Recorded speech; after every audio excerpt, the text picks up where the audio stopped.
Wala na raw interes mismo si dating Pangulo at Pampanga Representative Gloria Macapagal-Arroyo na hilinging payagan siya makapagbakasyon sa Pasko.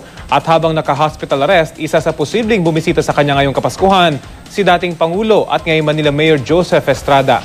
May ulat on the spot si Sherry Ann Torres. She?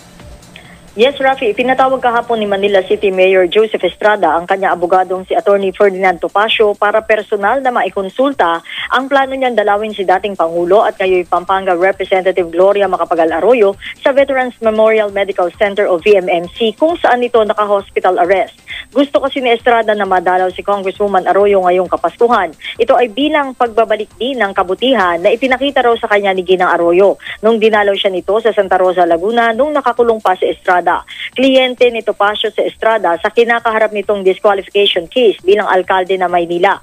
Si Arroyo naman sa kasong plunder. Pinarating na raw ito ni Topacio sa pamilya Arroyo at payag naman daw ang mga ito na madalaw ni Estrada si Congresswoman Arroyo.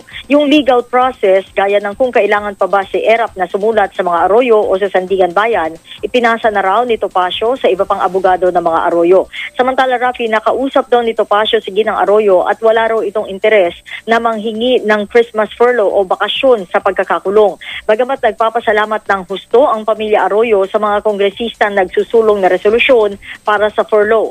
Sa ngayon din daw, mahirap na maghain pa ng petition for furlough dahil December na, sabi ni Topacio. Baka raw maulit lang ito sa petition for furlough nila last year sa Pasay RTC na dahil December na rin na na-file, hindi na na-aksyonan. Yan muna ang latest mula dito sa Quezon City. Balik sa iyo, Rafi. Siya, may nabanggit ba si Atty. Topacio kung ano talaga yung kalagayan na ngayon ni Congresswoman Arroyo? Oo, Rafi, ang halos pareho lamang din naman sila ng pinikwento nitong si Atty. Topacio at si Atty. Mike Arroyo, yung kabiyak ni Congresswoman Arroyo. No? Payat, medyo mahina na at kumbaga sa ano ay hindi na rin daw kasing sigla nung dati yung mga galaw nitong si Congresswoman Arroyo. Pero Rafi, kanina may nakausap tayo, isa sa mga malapit din na kaibigan ni Congresswoman Arroyo sa Quezon, dating Quezon Representative Danilo Suarez, at sinabi nga niya nakahapon daw ay dinalaw nila si Ginang Arroyo at talaga daw na mas manipis na ang pangangatawan nito ngayon.